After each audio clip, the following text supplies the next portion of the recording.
কখনো এমন হয়েছে যে এক ঘর থেকে অন্য ঘরে গেলেন আর সাথে সাথেই ওয়াইফাই সিগন্যাল হাওয়া? এটা তো আমাদের প্রায় সবারই রোজকার অভিজ্ঞতা। কিন্তু কেন এমনটা হয়? এর পেছনের বিজ্ঞানটা কিন্তু আসলেই বেশ মজার। চলুন আজকের এই আলোচনায় এই রহস্যটাই সমাধান করা যাক। এটাই তো সেই প্রশ্ন, তাই না? এক রুমে হয়তো দারুণ স্পিডে 4K ভিডিও চলছে, আর পাশের ঘরে যেতেই শুরু হলো বাফারিং। মনে হয় যেন সিগন্যালটা কোনো এক অদৃশ্য দেয়ালে ধাক্কা খেয়ে ওখানেই থেমে গেছে। কিন্তু আসলেই কি সিগন্যালটা পুরোপুরি মরে যায়? না, আসলে ঠিক তা নয়। সিগন্যালটা পুরোপুরি মরে যায় না, ওটা শুধু দুর্বল হয়ে পড়ে। আর এই শক্তিটা কেন কমে যায় সেটাই হলো আসল রহস্য। চলুন এই রহস্যের একটু গভীরে ঢোকা যাক। তো চলুন ওয়াইফাই সিগন্যালের এই অদৃশ্য যাত্রাপথটা একটু তাড়া যাওয়া যাক, আর দেখি ঠিক কী কারণে এর শক্তি কমে আসে। ব্যাপারটা খুবই সহজ। আমাদের রাউটার থেকে যে ওয়াইফাই সিগন্যাল বের হয় সেটা আসলে এক ধরনের রেডিও ওয়েভ বা বেতার তরঙ্গ, যা আমাদের চারপাশের বাতাসের মধ্যে দিয়ে ছড়িয়ে পড়ে। ঠিক যেমন রেডিও স্টেশনের সিগন্যাল বাতাসে ভেসে বেড়ায় আর আমাদের রেডিওতে ধরা পড়ে। বিজ্ঞানের ভাষায় সিগন্যালের এই শক্তি কমে যাওয়ার একটা গালভরা নাম আছে অ্যাটেনুয়েশন।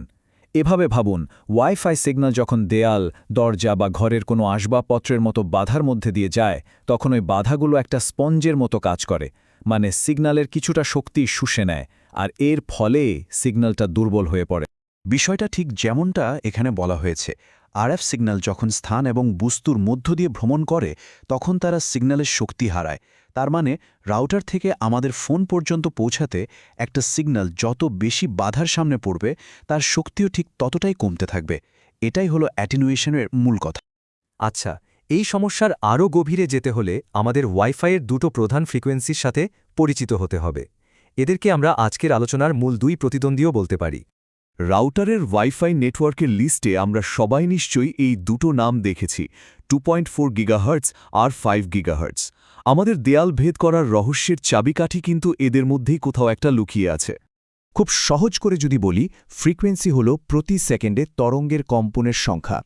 আর এখানে একটা খুব গুরুত্বপূর্ণ বিষয় মনে রাখতে হবে, ফ্রিকোয়েন্সি যত বাড়ে তরঙ্গের দৈর্ঘ্য বা ওয়েভলেন্থ কিন্তু তত কমে যায়। মানে এদের সম্পর্কটা ঠিক বিপরীত। পার্থক্যটা একবার কল্পনা করুন তো। একদিকে কম ফ্রিকোয়েন্সির একটা তরঙ্গের দৈর্ঘ্য হতে পারে প্রায় 400 মিটার লম্বা, মানে প্রায় 4টা ফুটবল মাঠের সমান।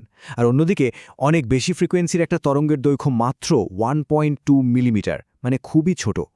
এই বিশাল পার্থক্যটাই কিন্তু দেয়াল ভেদ করার ক্ষমতার পেছনে একটা বড় ভূমিকা রাখে। তাহলে চলুন এবার এই দুই প্রতিদ্বন্দ্বীকে সরাসরি লড়াইয়ের ময়দানে নামানো যাক। 2.4 গিগাহার্টজ বনাম 5 গিগাহার্টজ, দেয়ালের বাধাটা কে বেশি ভালোভাবে পার করতে পারে আর কেন? এখানেই কিন্তু পুরো ব্যাপারটা পরিষ্কার হয়ে যায়।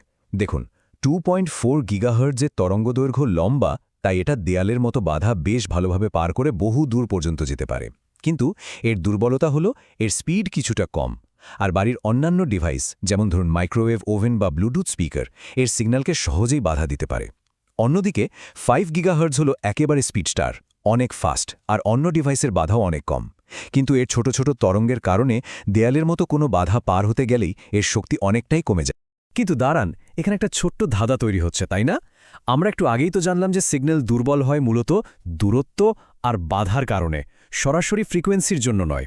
তাহলে 5 গিগাহার্টজ দেয়ালের কাছে এত সহজে হেরে যায় কেন? আসল কারণটা কিন্তু আরও মজার। আর এখানেই আসল রহস্যের জট খুলছে। ব্যাপারটা আসলে একটা ধারণা, মানে আমরা যা দেখি বা যা মনে করি সেটা পুরোপুরি সত্যি নয়। সিগন্যাল দুর্বল হওয়ার পেছনে সরাসরি ফ্রিকোয়েন্সি দায়ী নয়, বরং এর সাথে জড়িয়ে আছে অন্য একটা বিষয়। আর এটাই হলো সেই মুহূর্তটা। আসল কারণ হলো অ্যান্টেনার আকার। হ্যাঁ, ঠিকই শুনেছেন। 5 গিগাহার্টজের মতো উচ্চ ফ্রিকোয়েন্সির ছোট ছোট তরঙ্গ রিসিভ করার জন্য আমাদের ফোন বা ল্যাপটপের ভেতরের অ্যান্টেনাও ছোট হতে হয়। আর এই ছোট অ্যান্টেনার সিগন্যাল ধরার ক্ষমতাও স্বাভাবিকভাবেই কম। তাই দেয়ালের ওপার থেকে আসা দুর্বল সিগন্যালটা ওই ছোট অ্যান্টেনা ঠিকমতো ধরতেই পারে না। মানে ব্যাপারটা সিগন্যালের দুর্বল হওয়ার থেকেও বেশি হলো রিসিভারের সেই দুর্বল সিগন্যালটা গ্রহণ করার অক্ষমতা। তো এত সব বিজ্ঞানের আলোচনা থেকে আমাদের লাভটা কি হলো?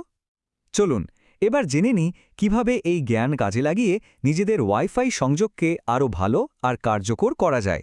মূল কথাটা হলো, যখন রাউটারের কাছাকাছি আছেন, ধরুন একই রুমে, আর গেমিং বা স্ট্রিমিংয়ের জন্য সর্বোচ্চ গতি দরকার, তখন 5 গিগাহার্টজ ব্যবহার করাই বুদ্ধিমানের কাজ।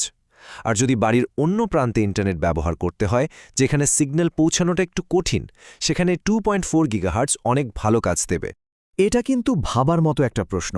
ওয়াইফাই টেকনোলজি তো প্রতিনিয়ত উন্নত হচ্ছে।